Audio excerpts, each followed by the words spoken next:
বন্ধুরা, আমার হাতে এই যে গাছটা দেখছেন, এটা কি গাছ চেনেন আপনারা? যদি চিনে থাকেন অবশ্যই কমেন্ট করে এর নামটা জানাবেন। এটা একটা তুলসীর গাছ। হ্যাঁ বন্ধুরা, এটা একটা তুলসীর গাছ। অনেকেই আপনারা ভাবতে পারেন তুলসী আবার ওটা কি করে হলো। তুলসী তো এগুলো, এই যে সাদা তুলসী, কৃষ্ণ তুলসী, দেখুন এইগুলোকেই কিন্তু আমরা সচরাচর তুলসী রূপে চিনি। বিশেষ করে আমরা যে পুজো দেই, আমাদের হিন্দু ধর্মে যে পুজো হয় যেই তুলসীর, সেটা কিন্তু এই যে সাদা তুলসীটা, এই কালো তুলসীটা নয়। এটা তো কৃষ্ণ তুলসী। এই যে পাতাগুলো এগুলো কালো কালো, এটার নাম কৃষ্ণ তুলসী। কফ সর্দিতে এই তুলসীর পাতার রস খুব উপকারী। আমাদের যখন সর্দি কাশি হয়, এই কৃষ্ণ তুলসীর পাতার রস যদি খাওয়া হয় তাহলে খুব ভালো কাজ দেয়। মধুর সঙ্গে আদা, মধু, সজগার। এই যে সাদা তুলসী, এটা কিন্তু আমাদের তুলসী মঞ্চয় থাকে, আমরা এটাকে এই দেবী রূপে পুজো করি। এটা সাদা তুলসী। তো সাদা তুলসীটা আর কৃষ্ণ তুলসীটা দুটো কিন্তু তফাৎ। আমি এই টবটার মধ্যেই দেখিয়ে দিলাম। দেখুন আমার এখানে এই টবটাতে দুটো তুলসীর গাছই একসাথে রয়েছে। তবে আগে যে তুলসীটা দেখালাম সেটাও আপনাদের দেখাবো তফাৎটা। তার আগে দেখুন এই যে কৃষ্ণ তুলসী, এখানেও দেখেছেন হয়েছে। শুধু তুলসীর উপকার রয়েছে এমনটা না, তুলসীর মঞ্জরিরও উপকার রয়েছে। আর এই মঞ্জরিটা টবে পড়লেই বা মাটিতে যেখানে খুশি পড়ে গেলেই কিন্তু প্রচুর পরিমাণে চারা গাছ হয়ে যায়। দেখুন ওটা কৃষ্ণ তুলসীর মঞ্জরি দেখিয়েছিলাম, এটা সাদা তুলসীর মঞ্জরি।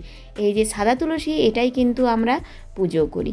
হ্যাঁ বন্ধুরা, সাদা তুলসীটাকেই আমরা দেবী রূপে পুজো করি, কিন্তু এই যে এটা হচ্ছে বন তুলসী, এটাকে আমরা কেউ পুজো করি না। ভুল বললাম বন্ধুরা, এটাকেও আমরা পুজো করি। কিসের পূজায় এই তুলসীর পাতা লাগে জানেন? সন্তোষী পূজায়। হ্যাঁ বন্ধুরা, আমাদের এখানে সন্তোষী পুজোর সময়ই আমরা জানতে পারলাম যে এই তুলসীটাও কিন্তু পুজোতে লাগে। এই তুলসীর পাতা লাগে আমাদের এখানে সন্তোষী পূজায়, তাই তো লাগানো হয়েছে আমাদের বাড়ির চারপাশে। তো আপনারা শুনলে হয়তো অনেকেই অবাক হবেন। এই যে দেখুন ছোট্ট চারা, এখান থেকে দুটো চারা নিয়ে আমি কিন্তু লাগিয়েছি আমার ছোট টবে। আপনারা অনেকেই জানেন না, কিন্তু এটাই বাস্তব সত্যি। এই দেখুন, এই যে লাগিয়ে নিয়েছি, এটা হচ্ছে বন তুলসী। আবার অনেকে বলে বাঙালিদের যখন মারা যায় তখন সেই শ্মশানে কিন্তু এই তুলসীটাই দেওয়ার নিয়ম রয়েছে। অর্থাৎ শ্মশানে মাথার কাছে, মানে ওই যে শ্মশানে যে পোড়ানো হয় সেই অগ্নিকুণ্ড, তার যে মাথার কাছে, সেই মাথার কাছে যে টবে তুলসীটা দেয়া হয় সেটা এই বন তুলসীর গাছ। যদিও এটা আমার শোনা কথা, তবে মা সন্তোষীর পুজোতে এর পাতাগুলোই লাগে, কিন্তু এর শাস্ত্রসম্মত কোনো কারণ বা ব্যাখ্যা আমার জানা নেই। কিন্তু এটা আমি আমার এক কাকিমার কাছেই শুনলাম যে এটা সন্তোষী পুজোয় লাগে বলেই তারা লাগিয়ে রেখেছে তাদের ওখানে।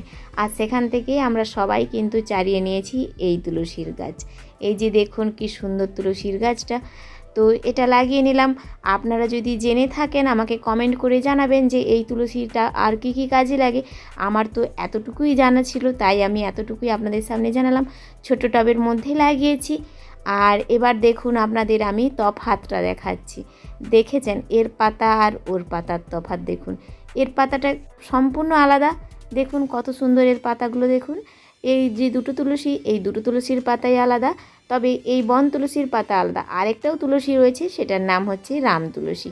সেই তুলসীটাও আপনাদের সামনে নিয়ে আসবো এই ভিডিওতে। আপনাদের এই 4 রকমের তুলসী আমি কিন্তু দেখিয়ে দেব। তো আপনারাও অপেক্ষা করুন এবং দেখতে থাকুন যে আমি রাম তুলসীটা দেখাই। দেখুন কৃষ্ণ তুলসী, সাদা তুলসী, বন তুলসী এবং রাম তুলসী। আমার জানা মতে আমি কিন্তু এই 4টি তুলসী আপনাদের সামনে তুলে নিয়ে আসলাম। এবার আপনারা আর কোনো যদি তুলসীর নাম জেনে থাকেন তাহলে অবশ্যই আমাকে কমেন্ট করে জানাবেন। আপনারা দেখে বুঝতেই পারছেন যে এই তুলসী ওই তুলসীর মধ্যে কত তফাৎ। দেখেছেন পাতাটা কিন্তু রাম তুলসীর মতো না, রাম তুলসীর পাতাটাও আরও একটু চওড়া। এবং এই যে দুটো তুলসীর পাতা, এই তুলসীর সাদা তুলসীর পাতাটা দেখুন কীরকম, আর কালো তুলসীর পাতাটা দেখুন পুরো সম্পূর্ণ একটু কালচে রঙ।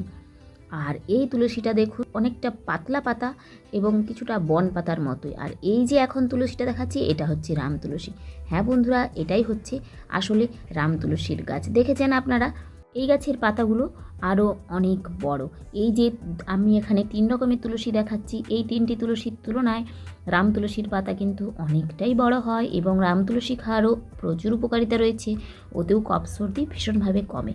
কালো তুলসীর পাতা খেলে যে কৃষ্ণ তুলসী, এটা কফ সর্দিতে সব থেকে বেশি গুরুত্বপূর্ণ ভূমিকা রাখে, আর রাম তুলসী বেশি গুরুত্বপূর্ণ ভূমিকা রাখে। আর সাদা তুলসীটা আমাদের দেবী রূপে পুজো হয়।